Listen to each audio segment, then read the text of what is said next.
Sí, profe, buenos Sí, días. profesor. Hola, muy buenos días.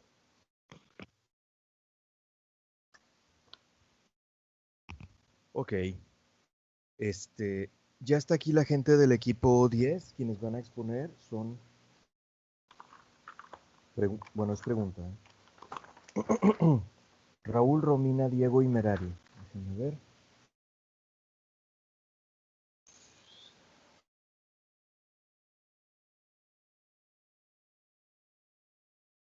Merari aquí está, sí, Raúl, Romina y Diego no lo vi. Diego, ¿dónde está? Diego, aquí está, sí. Perfecto. Aquí están todas las personas del equipo, según lo que veo. Muy bien. Vamos entonces a comenzar, si les parece.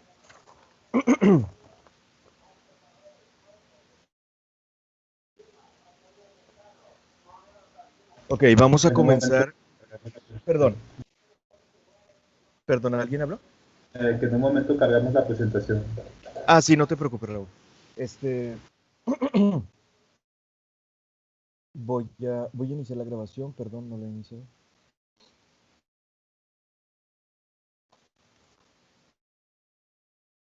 Bien, muy buenos días a todas y todos de esta clase de Historia Moderna. Hoy 9 de diciembre de 2020. Ok, de momento hay 37 personas integradas en esta sesión. Ya está listo el equipo para su exposición. Muy bien. Cuando el equipo concluya, comentaremos algunas cuestiones más relacionadas con el repaso, relacionadas con la evaluación, con la fecha y hora.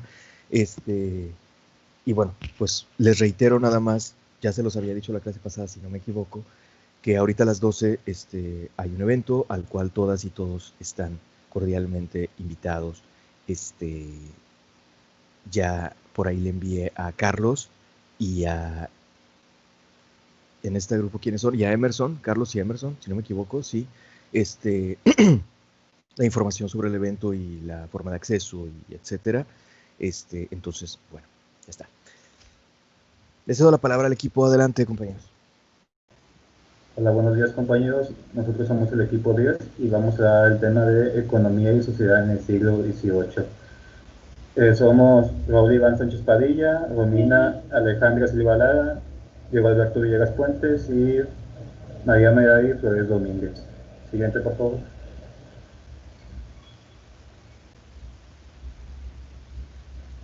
Bueno, para empezar, una pequeña introducción. La economía siempre ha estado conectada con las realidades políticas y culturales de cada época. Por lo mismo, los fenómenos económicos han quedado vinculados con los sociales fuertemente, ya sea de alguna u otra manera. Por ejemplo, cuando hay buena economía, cuando hay bonanza, pues esto impacta en los avances, pues ya sean médicos, eh, en la generación de empleos, etcétera, y esto va a generar un efecto dominó. En cambio, cuando la economía es mala, pues también hay una especie de decaimiento, se congela la población o disminuye el nivel de vida, por así mencionar algunos aspectos. Siguiente, por favor. Ok, este contexto del siglo XVIII pues abarca los años 1701 hasta 1800. En esta época hubo un evento que se llama la Revolución Industrial, que impulsó la economía, fue creciendo la economía de Europa y esto impactó en su crecimiento demográfico. Existieron relaciones evidentes entre la demografía y la situación del viejo continente, pues esta registró un incremento, como mencionaba, notable debido en parte a una mejora de la economía europea que influyó en casi todos los sectores de la vida colectiva. Por ejemplo, se mejoró la salud, y al mejorar la salud se mejoró la higiene, al mejorar la higiene se mejoró la calidad de vida, también hubo más urbanización y todo esto fue una cadenita. Aquí tenemos una pequeña tabla comparativa, una gráfica, donde vemos el crecimiento demográfico de Europa en el año 1750, que alcanzaban entonces unos 140 millones de habitantes, con a finales del siglo, ya en 1800, que esta cantidad había aumentado ya hasta los 187 millones, una cantidad bastante pues, considerable. Siguiente, por favor. Ok, el caso de Inglaterra. Como les mencionaba, fue en Inglaterra donde se detonó este evento que se llama la Revolución Industrial. Antes de eso, cuando apenas estaba iniciando el siglo XVIII, pues Inglaterra soportaba malas condiciones higiénicas, alimentarias, médicas, este, lo que impactaba en la población. Nacía mucha gente, sí, pero también moría mucha gente. Fue hasta 1750 cuando los progresos de la evolución industrial que impactó la higiene personal, la higiene familiar y hasta la higiene urbana, que se mejoró el índice de natalidad y se mantuvo alto. Y que ya se mantenía alto desde 1720, pues se siguió manteniendo todavía más alto. En cambio, el índice de mortalidad pues, descendió bruscamente. Siguiente, por favor.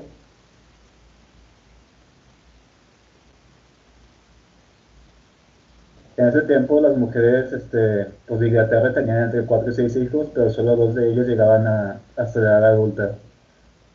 Sin embargo, la alimentación, la higiene y la medicina, pues, redujeron la mortalidad infantil. Siguiente, por favor.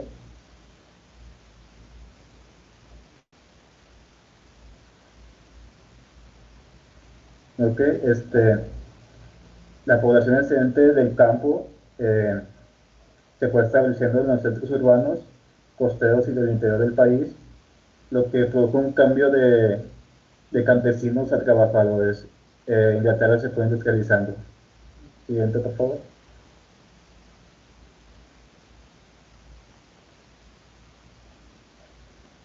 Aquí está una pequeña comparación de la población de Inglaterra con la de 1750 con la de 100 años después. Siguiente, por favor. Ok, va a ser rapidito, es una pequeña tabla donde se compara la evolución demográfica de las ciudades de Reino Unido. Podemos ver que realmente sí hubo un crecimiento bastante grande pues, en este país, casi, pues duplicaron por su población, ¿no? Siguiente.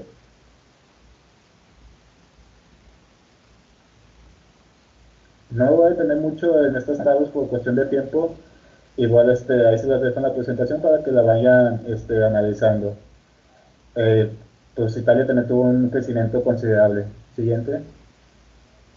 Si acaso los únicos países en los que no se notó tanto fue en España, como que ahí sí estuvo medio estático. Siguiente.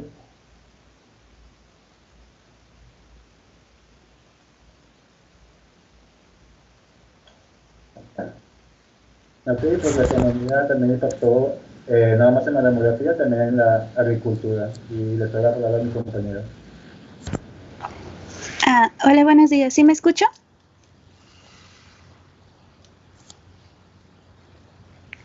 Sí, sí te escuchas. Sí, compañera.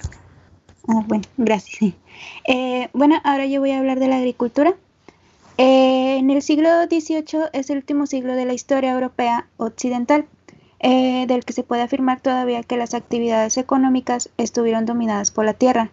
En todos los países representaban la máxima parte del capital productivo. Esto significaba además de aquellos cuya renta dependían de la tierra, constituían siempre la gran mayor parte. A esto se involucra que en este siglo el aumento del contraste repercutía de un modo muy fuerte en la demanda de manufacturas industriales. Y por otra parte, existían escasas pruebas de que los flujos crecientes del comercio interior y exterior influyeran de manera uniforme en la sociedad campesina de la época. La agricultura en sentido lato es la base de la economía. Las formas de la propiedad y del cultivo de tierra se hallaban en la base de la sociedad. Por otro lado, estas formas podían repercutir también en el plano político. Una ley parlamento inglés, por ejemplo, estableció que en 1711 que para obtener un escaño era necesario poseer un patrimonio de tierras, como una renta mínima de 300 libras anuales. En Inglaterra se dio a distintos países europeos, los gobiernos fueron inducidos a favorecer la agricultura como fuente de potencia económica. El siglo XVIII fue por lo demás el siglo de la fisiocracia, que supo aprovechar la aspiración muy difundida de una vida simple y natural. Los fisiócratas sostuvieron en particular que para estimular la agricultura era necesario favorecer el libre comercio de cereales, además de promover el desarrollo de carreteras y la creación de canales. Siguiente, por favor.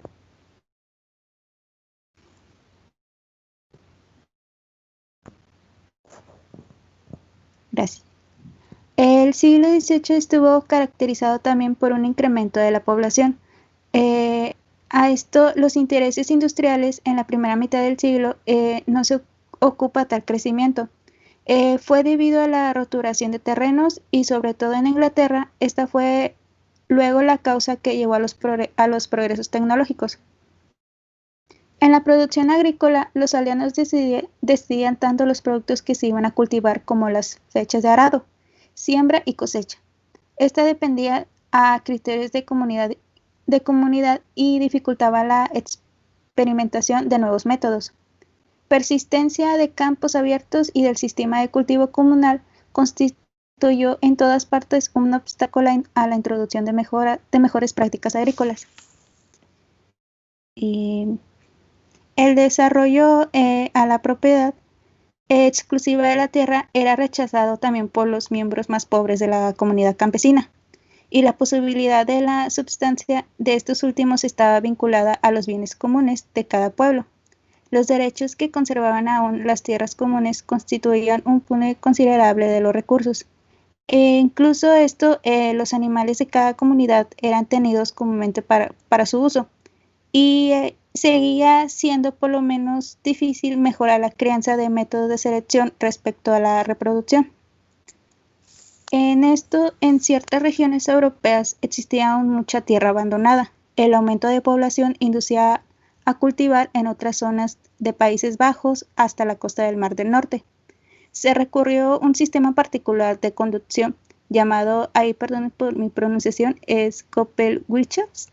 Su objetivo era el de coordinar mejor el gobierno de los terrenos de pasto y de las tierras destinadas a ser aradas, suprimiendo su rígido distanciamiento. Siguiente, por favor.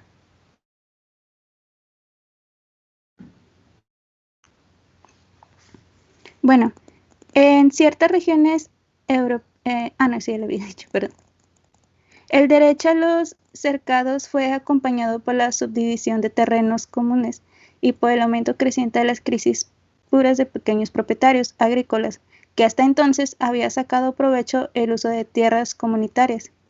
Estos campesinos, al no disponer de capitales para defenderse, se vieron obligados a vender sus propiedades y a convertirse en asalariados agrícolas, o bien trabajadores en las ciudades. En extensas zonas de Europa, el sistema de cultivo también consistía en dejar sin cultivar durante cierto periodo de tiempo una parte de las tierras en el pueblo. En esto, el objetivo de reconstituir su fertilidad era llamado rotación trienal, que había sido la gran conquista del medievo occidental. Más tarde, Henry Pátula proporcionaría la primera descripción precisa de los nuevos métodos de rotación en su obra. Perdonen por mi inglés. Easy on the Improvement of Land, escrito en 1775. La introducción de nuevas hierbas de forraje trébol, y a esto también se incluía hierba medicinal, usadas, ya no veo, un forraje invernal, el aumento de la productividad del suelo, gracias a las propiedades de este cultivo. También su desarrollo contribuyó también a la mejora de crianza y a la selección de las semillas. Siguiente, por favor, Abby.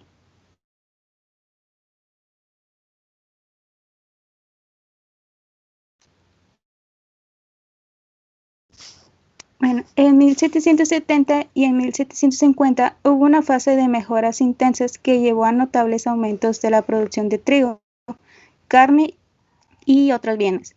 En todas partes crecía el número de animales de crianza y el país se estaba convirtiendo en un exportador de trigo, bajo el impulso de los nuevos métodos de cultivo.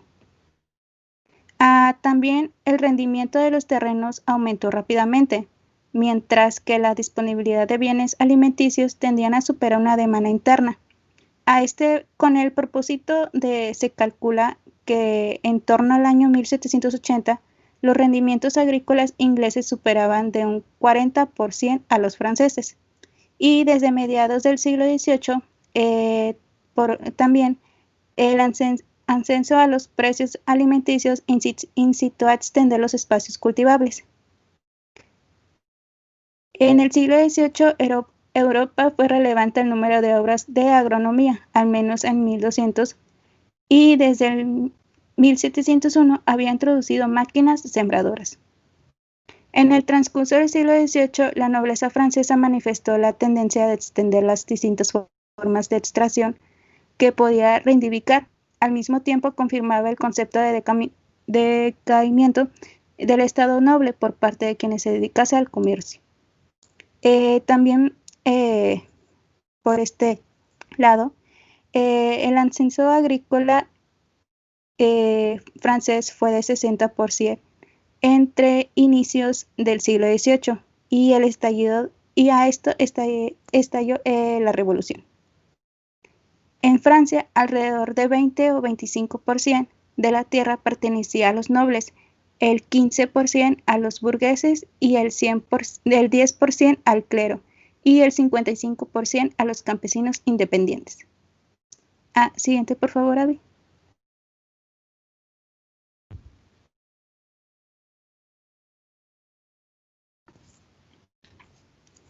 El objetivo de la política agrícola del Habsburgo consistió en incrementar la formación de clase campesina a propietarios.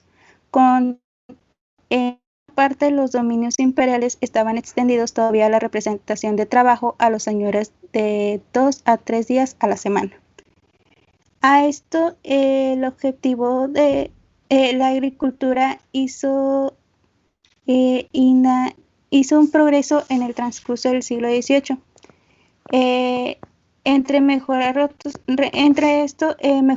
Mejoró las roturaciones de forestación, aunque todo ello fue beneficio sobre los grandes propietarios y la burguesía se estableció en el campo.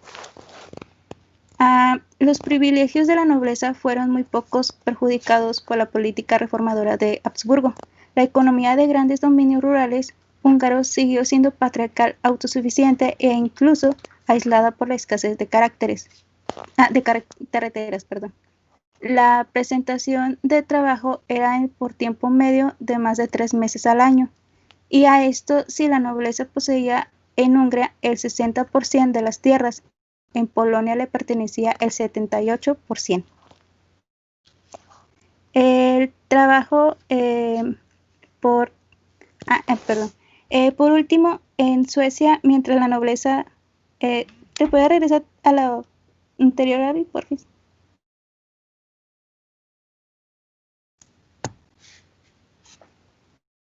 Bueno, en Suecia, mientras que la nobleza tenía menos posesiones que en los demás países, la política real de parcelación de las fincas nobiliarias era la mayor parte de la tierra, y esto estaba a manos de campesinos. No solo los últimos podían retener una porción elevada de sus productos, sino que también, además, no pagaban derechos feudales. Y eso sería todo de mi parte.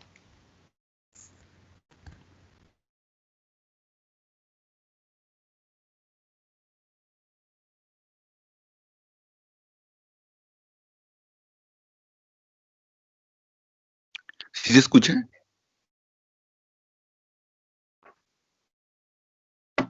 Sí, te escuchas. Sí. Gracias. Sí. Bueno, a la siguiente, por favor.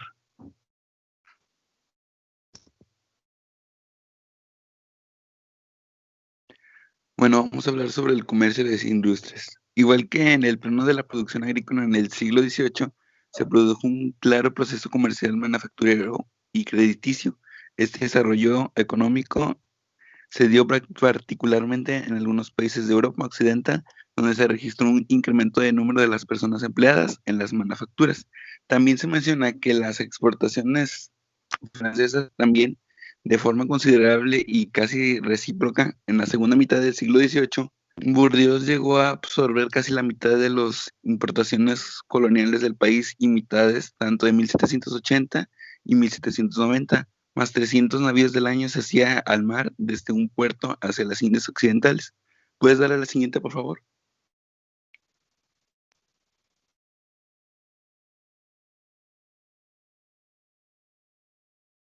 Bueno, entre 1780 y 1940, el 40% del tonelaje conjunto de los navíos mercantes europeos hacia ordenar la bandera inglesa o la francesa. Con todo, para una valoración más global, véanse los siguientes datos, que se refiere tanto a una situación existente hacia 1780 como a la consistencia y solidez de distancias marinas. Se dice que entre 1700 y 1780 el comercio exterior inglés se duplicó, aunque el objetivo principal del país ya no fuera Europa, sino las colonias o las que se dirigieron en primer lugar a los productos manufactureros. ¿Le puedes dar a la siguiente, por favor?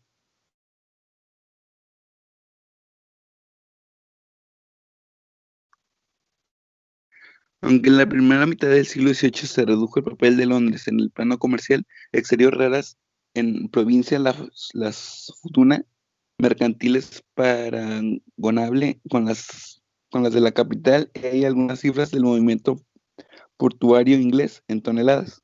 ¿Me puedes dar a la siguiente, por favor?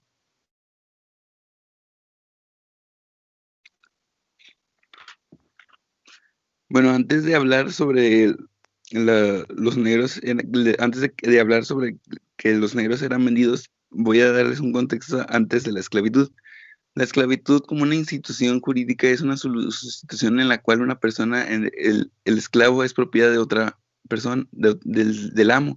Así entendida, constituye una forma particular de relación de producción propia de un determinado nivel de desarrollo de las fuerzas productivas en la evolución de la economía. Bueno, ya que los negros eran vendidos en la India Occidental, como también en las colonias de América del Norte, y un precio 5 veces superior, 11 de la adquisición en el litoral africano por las demás, las llegadas de oro extraído de las mínimas brasileñas recientemente descubiertas hicieron de Londres el mercado monetario mundial. Le voy a dar a la que sigue, por favor.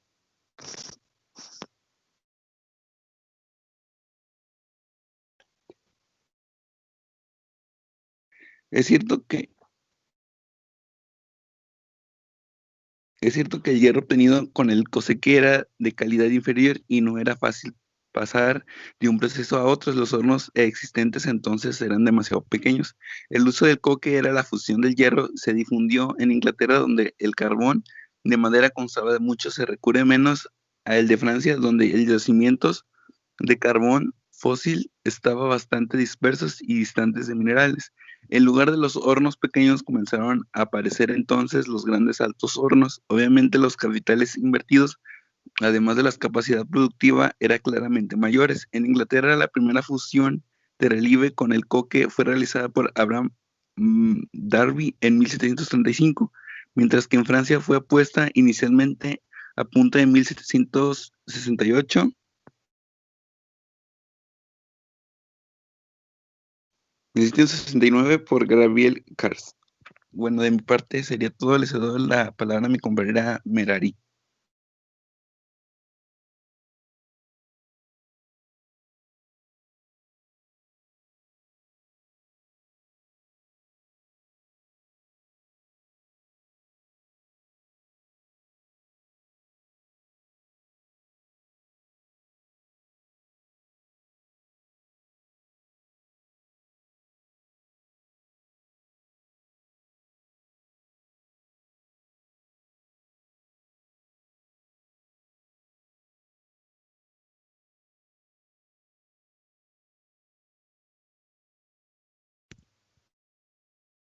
¿Ya se ve otra vez?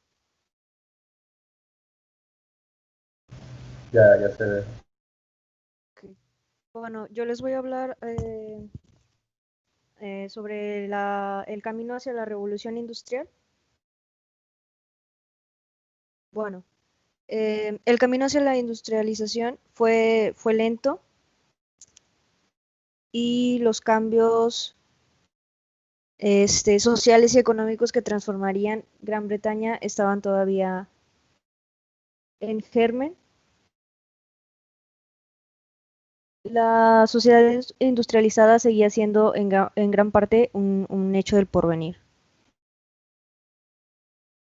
Aún durante el siglo XVIII, no, sobre la primera mitad del siglo XVIII, el grueso de la industria textil seguía funcionando con el trabajo a domicilio, que quiere decir que las unidades de trabajo pertenecían en definitiva al ambiente rural. En este sector los inventos mecánicos para aumentar la producción habían sido ampliamente aprovechados antes de 1760 aproximadamente, aunque se trataba de maquinaria operada manualmente. Todas las sociedades europeas no estaban igualmente articuladas de un modo capaz de promover de una forma adecuada la industrialización. En Inglaterra se llevó a cabo la libertad de la actividad industrial no solo con respecto a los vínculos corporativos, sino también respecto al paternalismo del Estado.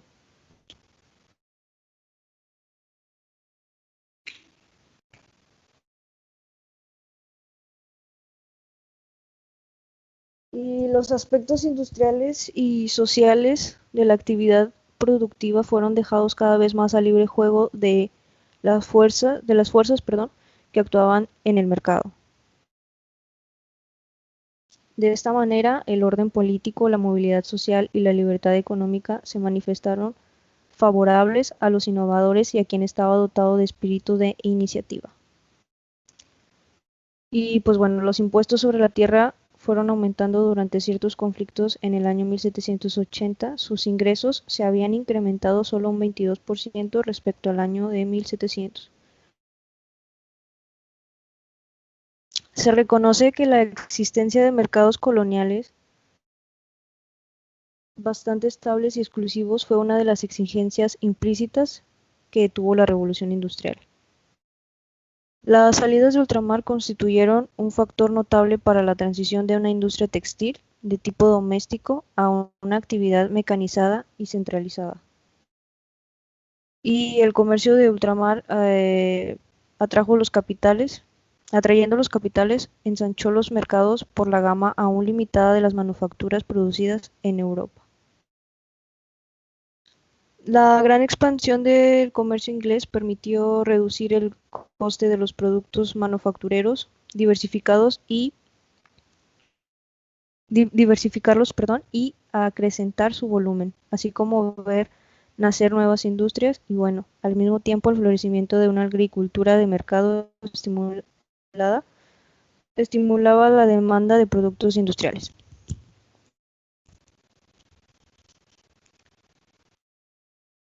Toda innovación que se daba en algún sector determinado creaba ciertas necesidades y gustos nuevos en los diferentes campos y cada individuo compraba y consumía más. Las máquinas permitieron lanzar productos de serie a precio más bajo en el mercado interior para luego exportarlos. Y precisamente casi todas las mejoras tecnológicas de la primera mitad del siglo XVIII vieron la luz en Inglaterra, antes de atravesar el Canal de la Mancha. En el texto menciona que se creó una sociedad de investigación en el año de 1750 que servía de hecho para promover las artes, las manufacturas y el comercio, y este simbolizó el nuevo espíritu de búsqueda y ofreció premios a quien inventase máquinas. Los orígenes de la Revolución Industrial mencionan en el texto que estos orígenes se deben de buscar en la concentración de grandes empresas de las actividades textiles.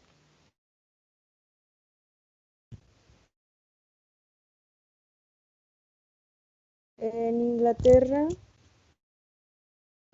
se tendió hacia una sociedad cuya estructura estaría determinada por el sistema de producción industrial como también por el agrícola.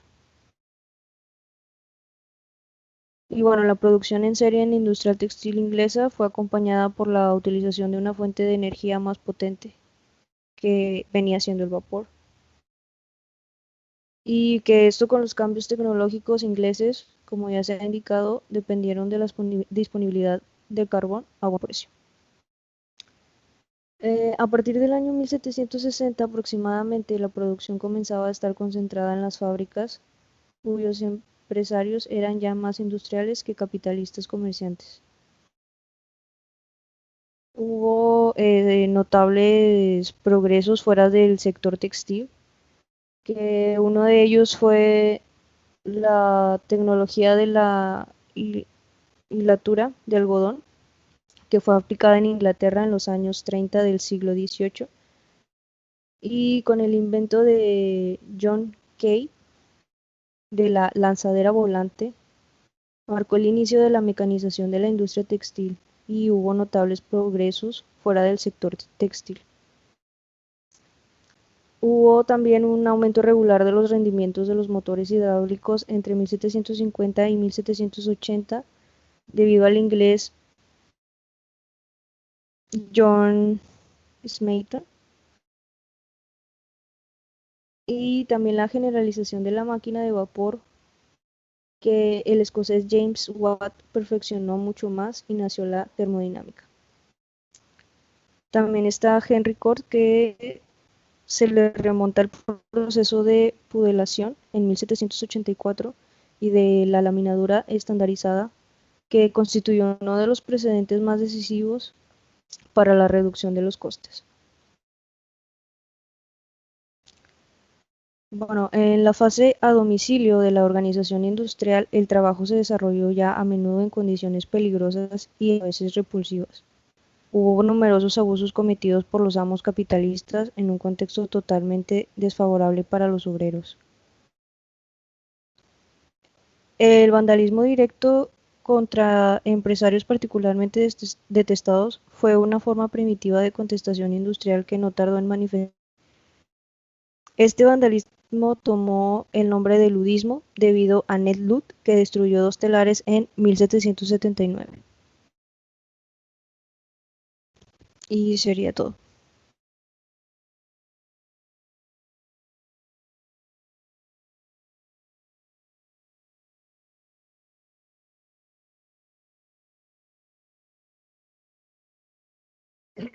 Con eso concluye el equipo, compañeras y compañeros.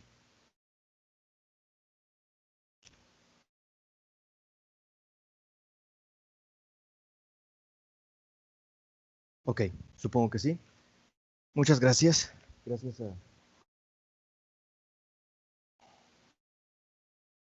a los 4 compañeros que han participado. A Raúl, Romina, Diego y Merari, gracias por su participación. Muy bien. ¿Las y los demás tienen algún comentario o duda en específico sobre lo que nos ha expuesto el equipo?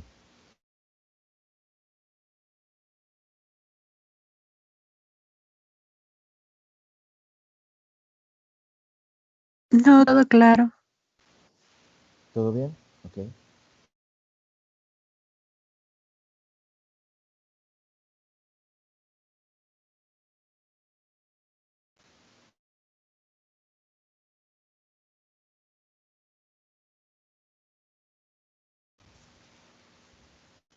¿Algún comentario o duda por allí?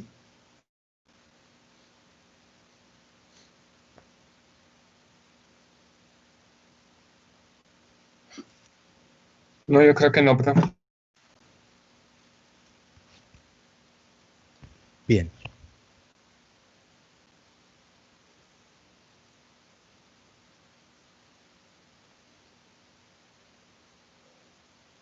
Ok, muchas gracias nuevamente a los compañeros del equipo. Esta ha sido la última exposición de parte de ustedes y el último tema, el último contenido que abordamos en el curso, en el semestre. Prácticamente estamos dando por cerrada el curso y el semestre. Vamos solamente a comentar algunas cuestiones precisamente con ese fin, para cerrar bien, o lo mejor posible, lo que resta del semestre. Ok. Bueno, obviamente esta es la última clase. La próxima semana yo les había comentado que había una incongruencia de fechas porque asignaron una fecha y horario para, ¿cómo se llama?, época moderna, y otra fecha y horario para historia moderna, o sea, para la de nuevo y viejo plan, respectivamente. Entonces yo solicité que pues me corrigieran eso porque pues es absurdo, ¿no? Obviamente la misma clase está integrado, está fusionado el grupo. Pero nunca fue posible corregirlo, probablemente porque ya se habían remitido esas fechas y horarios al departamento escolar y el departamento escolar ya los tiene asignados de manera diferenciada, supuestamente en la minuta de las clases. O sea, en función de esa fecha, a los profesores nos habilita la opción para acceder en el CIACE y poder cargar los resultados. Antes de esa fecha no podemos entrar, ¿no? Es solo a partir de esa fecha oficial que se asigna de parte de las coordinaciones en acuerdo con el departamento escolar. El punto es que así se quedó, pero obviamente no vamos a tener las evaluaciones de manera diferida. Entonces opté por dejarlo, lo pongo a su consideración. Las opciones eran el 14 a las 11 de la mañana y el 16 a las 11 de la mañana. Yo opté por dejarlo el 16. ¿Estamos de acuerdo? El 16 a las 11 de la mañana. Obviamente para todos, ¿sí? ¿Estamos de acuerdo? ¿Hay algún comentario, alguna objeción? La otra opción es el 14. ¿Sí? Si quieren 2 días antes. No, está perfecto. Yo creo que sí está bien así, profe, como usted dice. Muchas gracias. Todos y todas de acuerdo, entonces no hay nada que agregar. Yo también estoy de acuerdo. Okay. Profesor, la duda que está surgiendo en mi grupo es Te si la escucho. fecha del 16 indica que el 16 también se entregan todos los trabajos de esta materia. Así es, justo a eso voy. ¿Qué implica la fecha exactamente? Pero bueno, por lo pronto entonces estamos de acuerdo en esa fecha. Para atrás podría ser, para adelante no, ¿sí? O sea, como otra alternativa. Es nada más lo que les quiero aclarar. Entonces, el 16 sería, o sea, la otra opción sería el 14, ¿no? Pero no creo que les convenga que sea antes, ¿no? Si tienen un poquito más de tiempo, pues supongo que será mejor para ustedes. Espero que no haya ningún empalme, no tendría por qué haberlo y espero que no lo haya. Entonces el 16 era la fecha límite. ¿Qué sería el 16? El 16 a las 11 es la hora que tenemos asignada. A las 11, o sea, más o menos de 11 a 12, algo así. Viene siendo miércoles, si no me equivoco. Sí, profe, miércoles. Sí, es miércoles, ¿no? Ese día, miércoles a las 11, de hecho se parece aquí o sea, sería exactamente dentro de una semana. Tendríamos una sesión, voy a programar una sesión como esta para el examen, así como tuvimos el examen anterior, ¿sí? Obviamente en línea, 20 preguntas de opción múltiple, ya hemos estado viendo el repaso, lo vamos a terminar de ver ahorita, etcétera, etcétera. Será entonces la sesión en un horario específico, más o menos de 11 a 12, o lo más probable es que sea de 11 a 12, para el examen, ¿ok? Ese mismo día, pero en el transcurso del día, es decir, tendrán como límite en tiempo ordinario hasta las 11:59, generalmente así se los dejo, así lo da por default la plataforma y así se los dejo a las 11:59 de la noche para subir sus actividades pendientes, es decir, la evidencia 2, que es por equipos, y el PIA, que es también por equipos. Recordemos que la mayoría de las actividades de esta clase igual que lo que fue en medieval, son por equipo. Es decir, la exposición de clase, como ya todos la hicieron, las evidencias, ya me entregaron una, será la segunda, el PIA, en este caso, el trabajo final, todo eso, salvo obviamente el examen, prácticamente todo lo demás, lo hemos estado haciendo y lo que falta, ¿no? Por equipo, los mismos equipos que ya tenemos armados, ¿ok? Son los mismos equipos que ya tenemos armados. Nadie tiene duda o alguna comentario en torno al equipo en el cual está integrada. Son 10 equipos de 4 o 5 o máximo 5 personas. ¿Algún comentario o alguna situación con respecto a los equipos?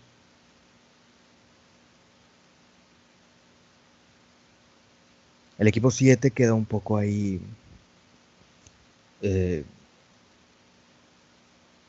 pues reducido, lamentablemente, porque estaba Daniela Verónica Martínez, que se dio de baja, entre comillas, realmente no fue baja, que yo sepa, simplemente fue abandono, así se le llama, se dejó de asistir.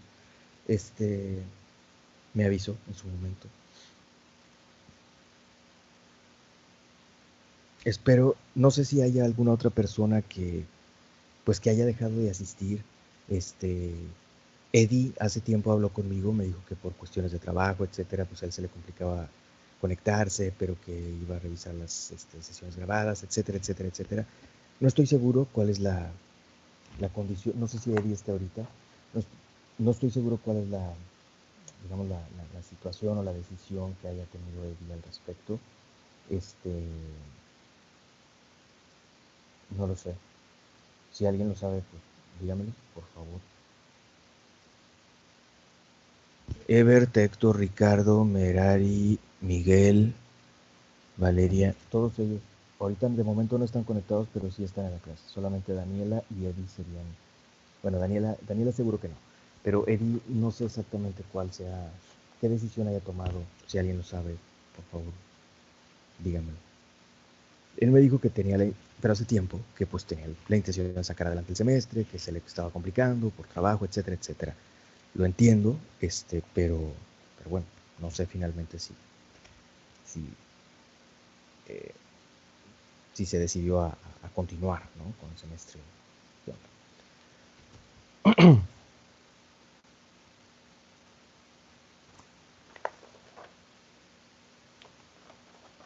Bueno, si alguien tiene un contacto más personal con Eddie, dígale por favor que sea lo que sea que haya decidido, pues me lo informe, ¿no?, para saber yo. Si su decisión fue, pues, que tuvo que, digamos, abandonar, pues qué mala onda, pero bueno, saberlo. Y si pretende continuar, tratar de sacar adelante el semestre, pues también saberlo y saber de qué manera, ¿no? Ok.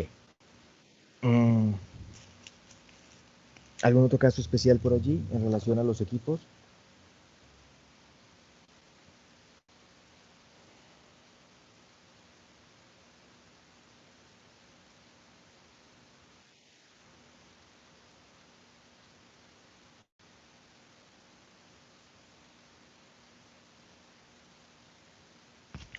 O sea que lo que tú entendiste de lo que te dijo Eddie, Diana, es que pues que ya no pretende continuar con las clases en línea, o sea que en relación a este semestre, digamos que sería baja o más propiamente abandono, ¿no? Sí, de hecho me comentó que se iba a dar, digo, yo no sé ese proceso para darse de baja, pero sí me comentó que iba a pasar las materias, creo que en tercera oportunidad del próximo semestre, y que se iba a dar de baja temporalmente hasta que volvieran las clases presenciales. Ok. Ojalá que pueda resolver ahí su cuestión administrativa, porque en este semestre lamentablemente pues simplemente va a quedar reprobado, por abandono, ¿no? La baja, por si no lo tienen muy claro, compañeras y compañeros, la baja tiene un límite. La baja solamente es posible, la llamada baja con derecho, durante cierto tiempo al principio de cada semestre. Es aproximadamente 3 semanas o algo así, y ahí es el plazo. Es un tiempo durante el cual ustedes pueden dar de alta o baja materias. Por ejemplo, que ustedes digan, es que metí 6 materias, pero quiero mandar a la fregada una porque es muy pesado, no voy a poder, etcétera, etcétera. Bueno, dan de baja una materia, quizá dan de alta otra. O sea, para eso altas y bajas de materias, eso lo pueden hacer en ese tiempo, pero también la baja con derecho completa, o sea, dar de baja el semestre completo. Es algo así como anular su inscripción, ¿sí? Algo así, por decirlo así, como anular su inscripción. Como si no se hubieran inscrito durante ese semestre. O sea, simplemente quedan, digamos, borrados, ¿no? Desaparecen de las listas y por lo tanto desaparecen también de las minutas de evaluación y de las oportunidades. O sea, no les va a afectar. Es como si no no cursaron el semestre, punto, ¿no? Pero eso les permite, se le llama baja con derecho porque eso les permite quedar como en stand-by, donde posteriormente, ya sea el siguiente semestre o quizá un poco más adelante, siempre y cuando no los alcancen los cambios de planes de estudio que son, cambiamos de planes de estudio porque de calzones, siempre y cuando no nos alcance eso, pueden tomarse un tiempito, un semestre, 2 semestres, un año, no sé, para reincorporarse, ¿no? Eso es lo que les permite esa opción de la baja con derecho. El semestre pasado, por la contingencia extraordinaria, bla, bla, bla, bla, bla, hubo una oportunidad extraordinaria que se dio en mayo de darse de baja, de hacer esa baja que solo se permite al principio del semestre, pero en un tiempo extraordinario, que fue, si no me equivoco, entre fines de abril y mediados de mayo, algo así. Ahí se abrió esa opción, porque precisamente lo que comentó Eri, y así fue el caso de mucha gente que dijeron es que no quiero, no puedo, por la razón que sea, llevar las clases en esta modalidad, prefiero darlo de baja y esperar a reincorporarme cuando sea posible de manera presencial. Claro, el semestre pasado todos estúpidamente pensábamos que este semestre ya íbamos todos a volver a la escuela y con nuestras loncheras y todo bien lindo, ¿no? Pero, ni el que entra, y quién sabe qué carajos pase tal otro. Pero, en fin, y aún cuando vuelvan las cosas presenciales, hay por todos lados voces y rumores y amenazas de que algunos, no sé decirles quiénes porque no es mi caso, algunos, me refiero a autoridades o gente que maneja presupuestos o cosas por el estilo, pues le han ido hallando el saborcito a esto, ¿no? O sea, como que, oye, pues un grupo de 50 personas en la facultad está en chino acomodarlo, porque los espacios están bien saturados, como todos lo sabemos. Pero aquí caben 50, caben 60, caben 100, lo que sea, ¿no? Échale más a cada maestro y le caben, ¿no? O sea, le caben en el grupo, cosa que en un espacio físico en la facultad no cabrían, ¿no? Ahora, si esto lo hacemos semipresencial, que reciba a los estudiantes un tercio cada semana o alguna cosa por el estilo, donde no sería la forma tradicional de ir todos los días, que tengamos el horario, todo el grupo entero, sino otra modalidad diferente que se mezcle con esto virtual y etcétera, etcétera. Parece ya estarle hallando el gusto a algunos a esto y hay rumores, chismes, fantasmas que se mencionan por ahí de que esto llegó para quedarse y no sé qué. Yo no estaría tan seguro. Yo honestamente no estaría tan seguro. Pero bueno, de que a algunos le han estado hallando el saborcito por conveniencia logística, presupuestal o lo que sea, de eso sí parece no haber duda. Pero bueno, en fin. Lo que quise decir con este rollo, perdón, me salí del tema, sorry, es que la baja solo es posible en ciertos plazos. Lo del semestre pasado, que hubo una baja extraordinaria, fue eso, completamente único, ¿sí? Eso no se va a repetir en otros semestres. O sea, ustedes no pueden llegar a mediados del semestre y decir, ay, lo voy a dar de baja. Pueden dejar de asistir, pero eso se le llama abandono, ¿sí? Y lamentablemente las oportunidades sí se recorren, ¿sí? O sea, van a quedar reprobados al final, no hay manera de aprobarlos si simplemente dejaron de acudir, etcétera, ¿no? Para que lo tomen en cuenta y tengan cuidado con eso. Si se deciden a decir, este semestre no puedo por la razón que sea, o solamente quiero llevar un X cantidad de materias, o no sé, lo que sea, decídanse al principio, piénsenlo bien, ¿sí? No se esperen a mediados o finales del semestre para decidir esas cosas, porque la baja ahí ya no va a ser posible, ¿sí? La baja real. Pueden dejar de asistir, insisto, eso es su decisión, no los podemos traer con la pistola, obviamente, y cada quien tiene sus razones personales. Pero en cuestión administrativa, solo un lapso al principio del semestre es cuando puedan realmente hacer esos movimientos, dar de alta o baja materias o dar de baja el semestre entero. ¿Sí? Bueno, por si no lo sabían, quizá la mayoría sí lo sabía, pero a lo mejor algunos no. Es como el asunto de las dichosas AFIs, honestamente es uno de esos misterios del tercer milenio que, ay, bueno, ahorita en la mañana estuve haciendo berrinches y más berrinches por eso, porque cosas relacionadas con lo del estatuto de AFI del evento que voy a tener en un rato más, porque, bueno, en fin, me callo, ya, perdón. Ok. ¿Tienen alguna duda o comentario acerca de alguna cuestión técnica de lo que resta para el fin del semestre? La evidencia,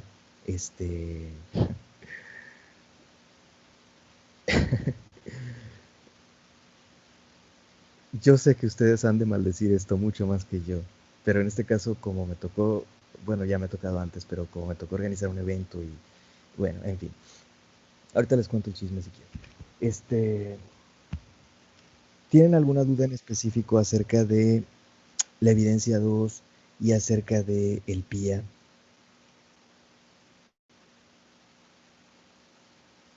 Recordemos que va a ser por equipo ambas cosas.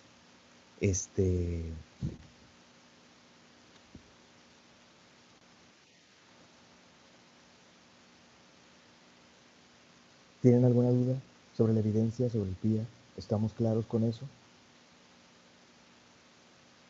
Les recuerdo el día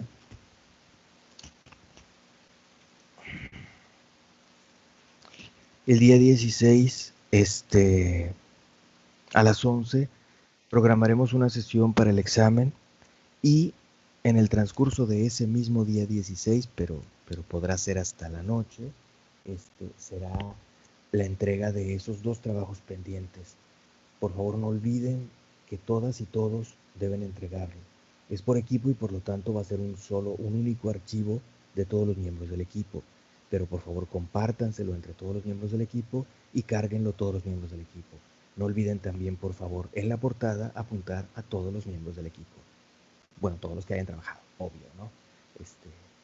No es en automático por default todos los que estaban originalmente, sino los que participaron, ¿no? En fin. Bueno, así es la cosa.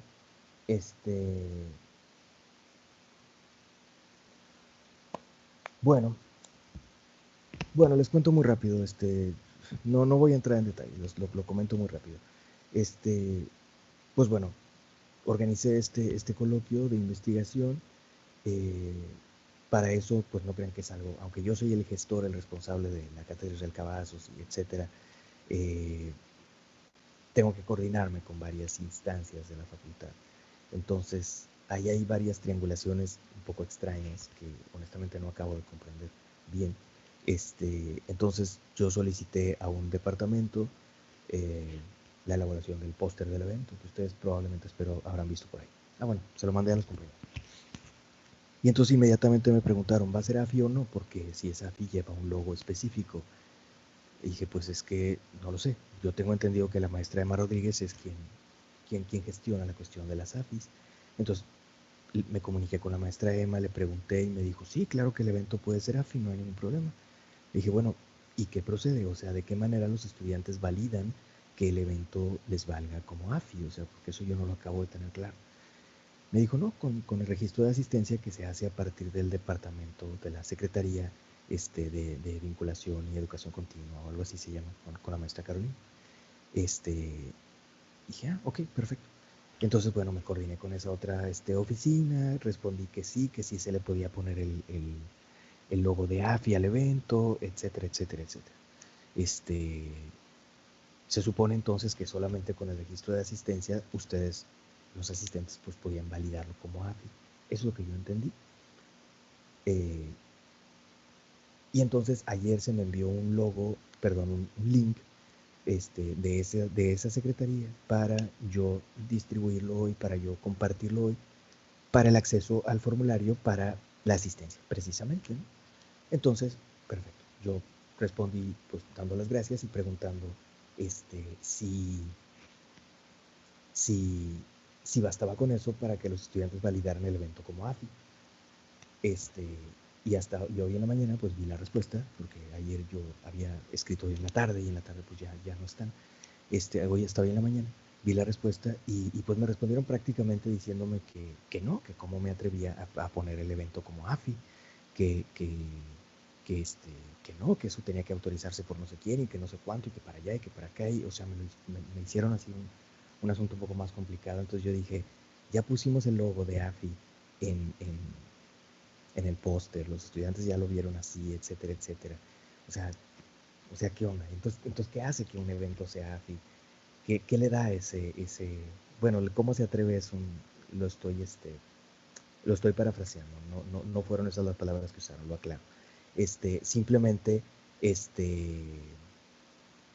que el evento, digamos, tenía que estar autorizado por no sé quién, validado por no sé cuál, etcétera, etcétera, etcétera. Entonces yo respondí, insisto, fue ahí donde me puse un poco mal, yo respondí primero calmándome y respondí diciendo, a ver, yo hablé con la maestra Emma, tengo entendido que ella es la responsable, ella me autorizó, se puso el logo en el póster del evento, se me informó que los alumnos lo podían validar con la asistencia, etcétera, etcétera, etcétera. ¿Qué onda? O sea, quiero saber si esto lo hice bien o qué pasa. Entonces ya me respondieron diciéndome, ok, es que no estábamos enterados de eso, pero entonces, ok, está bien. O sea, como que bueno, dijo mi amigo que siempre sí. Entonces, bueno, ahí es donde, insisto, yo no acabo de tener claro qué estatuto sagrado, qué señal divina hace que un evento sea AFI o no exactamente, ni tampoco qué procedimiento tortuoso, peor que el Camino de Santiago, tengan que hacer los estudiantes para que se los validen, les den esa validación sagrada como AFI o no. Ese tipo de cosas no las acabo de tener claras. Creo que es algo que debería, como es relativamente nuevo, el plan de estudios nuevo, que como ustedes saben, pues tiene 3 semestres, ¿no? Y 2 semestres echados a la basura por esta maldita contingencia. Echados a la basura quiero decir en términos logísticos, no estoy hablando de la enseñanza-aprendizaje, sino en términos de logísticos. O sea, no estamos en la facultad, no nos estamos viendo, etcétera. Eso es distinto. A eso me refiero, perdón por la expresión. Entonces, lo que quiero decir es que no es algo muy nuevo y donde los eventos pues han sido muy distintos, ¿no? Porque han sido en línea, etcétera, etcétera, etcétera. Creo que debería difundirse hacia todos, estudiantes y profesores, mejor la información relacionada con las AFIs, porque es algo de lo que no acabamos de estar muy bien enterados la mayoría. Y muchísima gente me lo preguntan estudiantes, es que estuve en un evento, pero no pude llenar el formulario de asistencia, ¿qué hago? ¿Me vale? ¿No me vale? No sé qué, no sé cuánto. ¿Qué fregados le respondo? Si ni siquiera yo tengo idea sobre las cosas, pero bueno, en fin. Bueno, fin del chisme. Vamos a comentar los últimos puntos que tenemos pendientes para la evaluación, ¿sí? No sé si haya alguna duda acerca de lo anterior que ya se había comentado antes.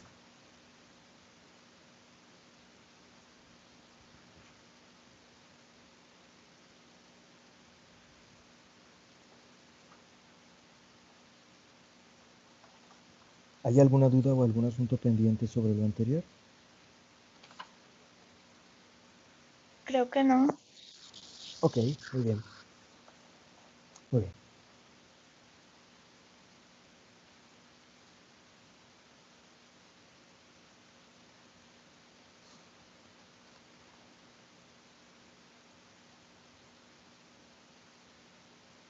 Si no me equivoco, el último punto que alcanzamos a comentar fue en torno a la restauración monárquica en Inglaterra, la restauración de la dinastía Stuart, en 1658, después de la muerte de Cromwell y con el ascenso de Carlos II, ¿no?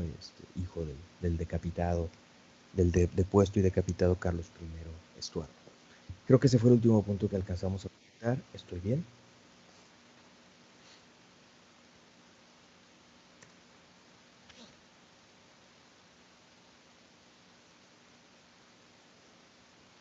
Sí, profesor. Sí, creo que sí.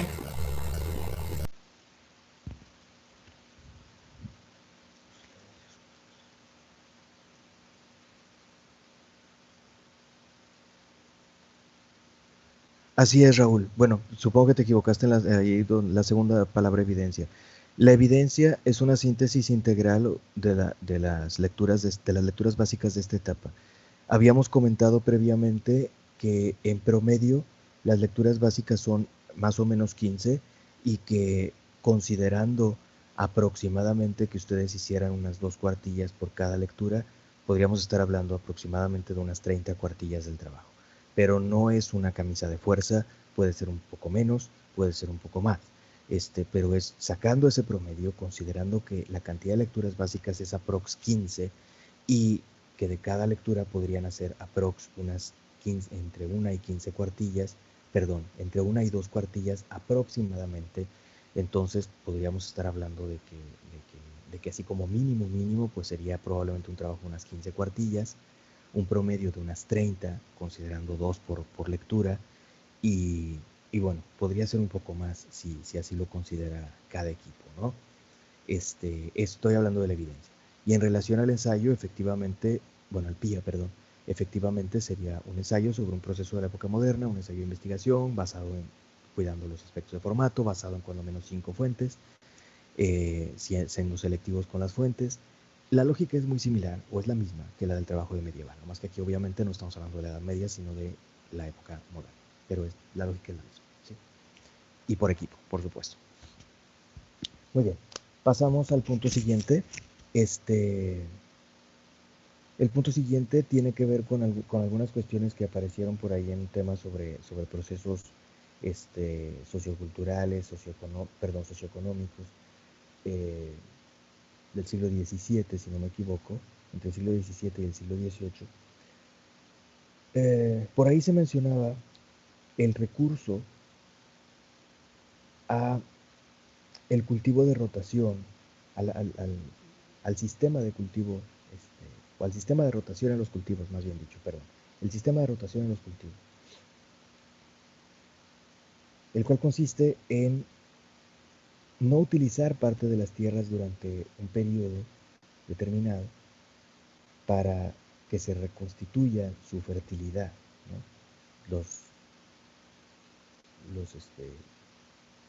Digamos, los nutrientes, ¿no? El nitrógeno, etcétera, que la tierra requiere para, pues para ser fértil, ¿no? También se utilizaban las hierbas de forraje, igual como un recurso para favorecer la fertilidad de la tierra. Como ustedes sabrán, la gente del campo a veces habla, a veces una terminología que a veces se utiliza en el campo, de que la tierra se cansa. Es decir, no se puede estar produciendo en cada temporada así de manera constante en el campo, porque la tierra no va a dar, ¿sí? Se agota de sus nutrientes, digamos que está, entre comillas, cansada. Entonces, se requiere algún tipo de estrategia más allá solamente del riego, etcétera, que es, digamos, lo ordinario, pero se requiere algún tipo de estrategia para inducir a que se pueda regenerar esa fertilidad de la tierra. Puede ser a través de la rotación de cultivos. En este caso puede ser, por ejemplo, en una temporada sembrar un cultivo y en otra temporada otro y en otra otro, porque esa alternancia puede favorecer a la fertilidad de la tierra.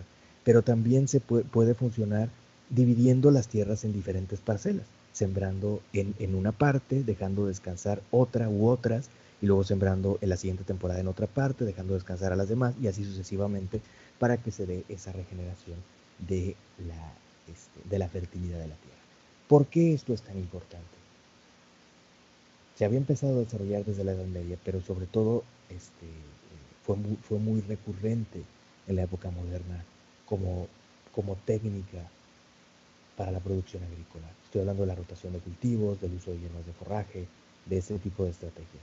¿Por qué es tan importante? Porque favoreció muchísimo la producción agrícola en el siglo XVIII, porque fue permitiendo paulatinamente, poco a poco, que la productividad del campo fuera más eficiente, que no toda la población tuviera que estar dedicada a producir lo que necesitaba para comer o para que comiera la sociedad, una agricultura de autoconsumo, de autosubsistencia, etcétera, etcétera. No estaba ya orientado tanto hacia eso, sino a, a una producción más intensiva, ¿no? Entonces, por eso es la importancia de esto. Es una base, un pilar que posibilitó posteriormente la revolución industrial y la urbanización, porque no tanta gente se hubiera podido orientar al trabajo en la industria y en la ciudad si hubiera tenido que seguir anclada en trabajar la tierra para que todos tuvieran y ellos mismos que fregados comer. Pues un cambio en la producción agrícola, una especie de revolución agrícola previa a la revolución industrial, fue fundamental para que esto pudiera darse, ¿sí? Por eso la importancia de este tema. Ok, punto siguiente. Ya lo habíamos comentado previamente y lo habíamos destacado. La Guerra de los 7 Años se desarrolló entre 1756 y 63, 1756 y 1763. Intervinieron en ella la mayoría de los países europeos. Tuvo frentes más allá de Europa, vinculados con las Indias Orientales y las Indias Occidentales. Una reconfiguración del territorio de Norteamérica, por ejemplo, en torno a Canadá, el Valle de Ohio, etcétera, etcétera, etcétera. Pero lo que quiero destacar es, o lo que quiero que destaquemos es, quiénes fueron las principales potencias triunfantes, los que emergieron de la Guerra de los 7 Años como potencias triunfantes con una posición hegemónica en Europa.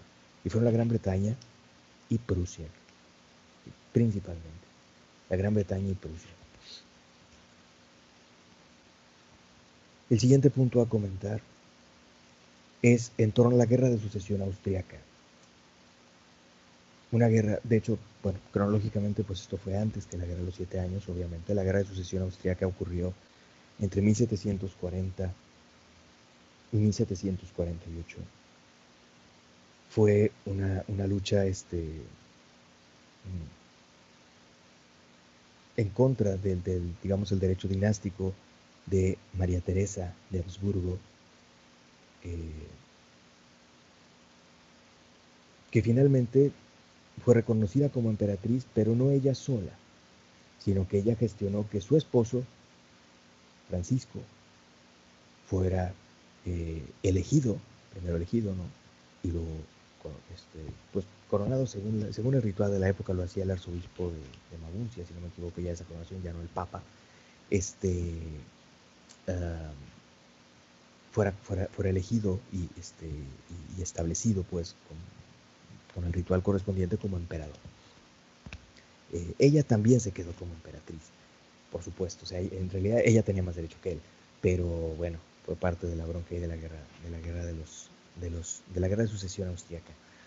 Pero la Guerra de Sucesión Austriaca ese fue el pretexto, obvio, o sea, solamente fue un pretexto.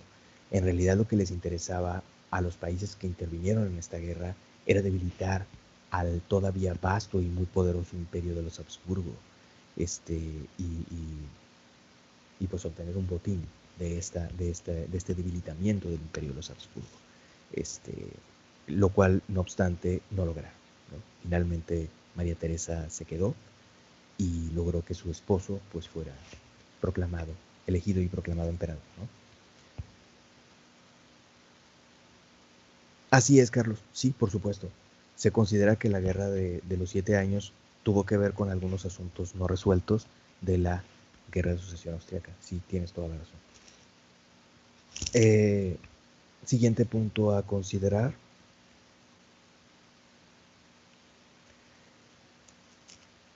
Por ahí, la clase antepasada, estuvimos comentando acerca de algunas cuestiones del pensamiento ilustrado, etcétera, etcétera.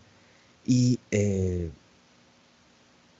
por ahí salía a colación, lo comentaron los compañeros que expusieron, que entre los siglos XVII y XVIII fueron brotando algunas posturas en torno a algunas posturas filosóficas, metafísicas en torno a la existencia de Dios,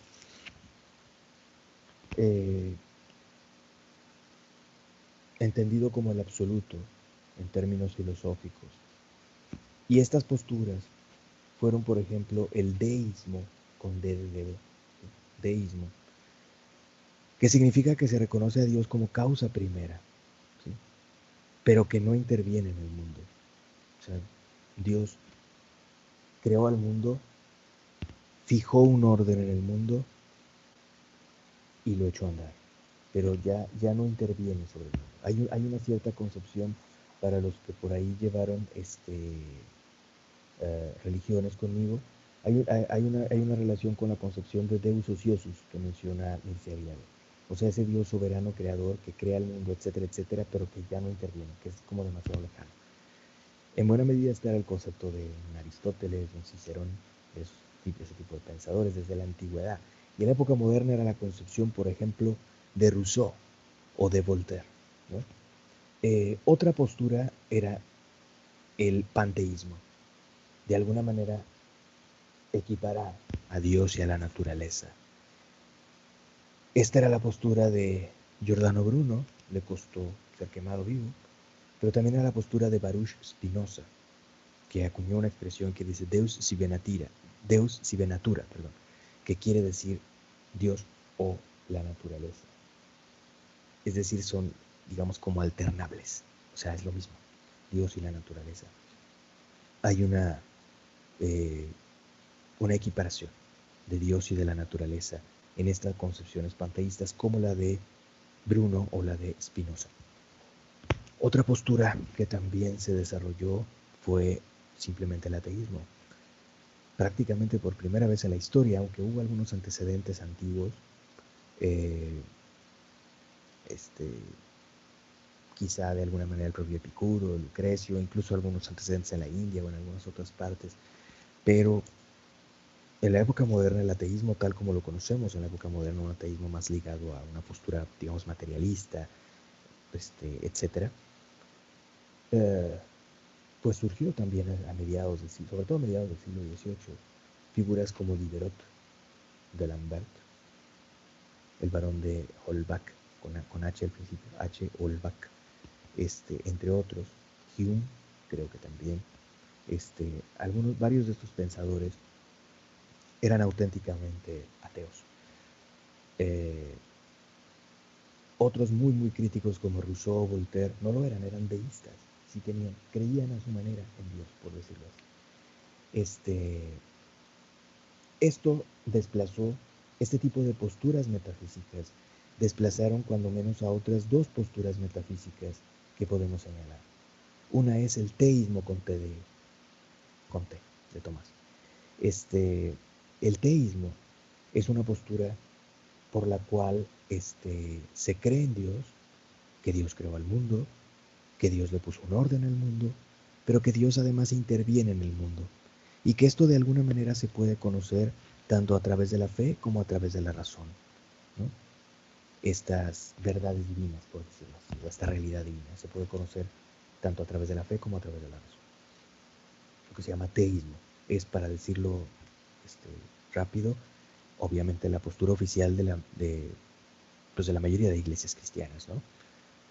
Por otro lado, tenemos a otra postura que algunas tradiciones cristianas todavía siguen conservando, que es una postura que se llama fideísmo, ¿sí? O sea, el deísmo, el panteísmo, el ateísmo, ese tipo de posturas metafísicas tendieron a desplazar, al menos como posición de los intelectuales de la época ilustrados, a el teísmo, con T, que era, por ejemplo, la postura de Santo Tomás, de la herencia escolástica, ¿no? Pero también al fideísmo, ¿sí? Que es lo último que voy a comentar de este punto, el fideísmo. ¿Qué quiere decir el fideísmo? Pues la base del fideísmo es el viejo axioma de Tertuliano, credo cuia absurdum, lo creo porque es absurdo. O sea, las verdades de fe trascienden a tal grado a la razón que resultan absurdas. No absurdas porque sean estúpidas, sino absurdas porque trascienden a la razón. Porque son como esa locura y escándalo de la cruz, como decía San Pablo por ahí en una epístola. Trascienden a la racionalidad. Esa es la idea. Y por esa razón, entonces, el acceso hacia ese tipo de verdades es únicamente por la vía de la fe, ¿sí? Por eso se llama fideísmo, de fe, solamente por la vía de la fe. No le busques tres pies al gato, no pretendas racionalizarlo. No va por ahí, no pasa por ahí, es por la vía de la fe. ¿Ok? Último punto a comentar. Lo que veíamos la clase pasada, estos factores de distanciamiento de la sociedad francesa durante el siglo XVIII, sobre todo con respecto a los valores religiosos tradicionales, etcétera, los valores y prácticas tradicionales católicos en Francia. Según Chartier, algunos signos de este alejamiento son, lo decíamos la clase pasada, el distanciamiento de los nacimientos. El distanciamiento de los nacimientos. ¿Por qué? Porque indican que las personas, las parejas, los matrimonios recurrían a algún tipo de estrategia para evitar la concepción. ¿Sí? Podía ser el coito interrumpido o podía ser otro tipo de estrategia, pero recurrían a alguna estrategia para tratar de evitar la concepción. Y eso implicaba un alejamiento de la moral tradicional, donde la única justificación para una relación sexual es que esté, entre comillas, abierta a la vida. Entonces, si no está abierta a la vida es por puro placer, entonces es hedonismo, entonces es pecaminoso, entonces etcétera, etcétera. Entonces, eso se supone que se aleja de la moral tradicional. Más bien dicho, no se supone, se aleja de la moral tradicional. Y si la gente se atrevía a hacerlo, pues bueno, eso era cierto, pues eso, atrevimiento, ¿no? Otro factor era, por ejemplo, también lo comentábamos en la clase pasada, que la gente destinaba menos recursos, ya sea en vida o en sus testamentos. Bueno, los testamentos se hacen en vida, pero quiero decir, es para después de muerto. Para las misas de sufragio, para las indulgencias, para la salvación del alma, en pocas palabras, ¿sí? La gente dedicaba menos recursos. Sobre todo esto se analizó en los testamentos, ¿no? Menores recursos para las misas de indulgencia, para las misas de sufragio, para la salvación del alma, destinados en los testamentos. Y el último aspecto es un mayor influjo del jansenismo. El jansenismo era una doctrina considerada herética, se había desarrollado desde el siglo XVII, era una doctrina que de alguna manera tenía cierta influencia calvinista. Podemos decir que era como una especie de híbrido de ese elemento de la predestinación calvinista con respecto a la doctrina de la gracia. Si nos tiramos un clavado hacia las minucias teológicas de esta doctrina, es un poco compleja. No quiero tirar un clavado hacia sus minucias teológicas, pero esta doctrina del jansenismo, por una parte tuvo mucha influencia, se mezcló también con el galicanismo en Francia, es decir, con el afán de constituir a la iglesia francesa como autónoma con respecto a Roma, lo más autónoma posible con respecto a Roma. Se mezcló también con el regalismo, es decir, una gran vinculación de los clérigos con los monarcas, y donde los monarcas eran los que pretendían controlar la iglesia. El regalismo y galicanismo se mezclan, no más que galicanismo es un término específico para Francia, pero el galicanismo es un tipo de regalismo que también se dio en Austria y también se dio en España y en varias partes, ¿no? Y el jansenismo acabó por convertirse como en un comodín de alguien que era como, ¿cómo decirlo? Como heterodoxo, ¿no? De alguien que era heterodoxo en esa época. Y todavía hasta principios del siglo XIX se usaba mucho. Hay escritos del padre Mier, por ejemplo, donde él habla, es que no sé quién era jansenista, o a mí me acusaron de jansenista, o no sé qué. Pero bueno, tiene que ver entonces, para decirlo por último de manera muy simplificada, con una especie de pensamiento heterodoxo en relación a la doctrina oficial de Roma, ¿no? De la tradición católica. Bueno, se nos fue el tiempo. Hasta ahí esta recapitulación. Gracias a todas y todos por su presencia. Como quiera nos vamos a ver el día del examen, ahí nos despedimos, pero muchas gracias a todas y todos y ojalá que puedan acompañarnos ahorita en el evento que hay enseguida. Cuídense mucho y hasta luego. Muchas gracias a usted, profe. Gracias, nos vemos. Adiós, que le vaya bien. Hasta luego. Cuídense. Adiós, profe, gracias. Gracias a ustedes, nos vemos.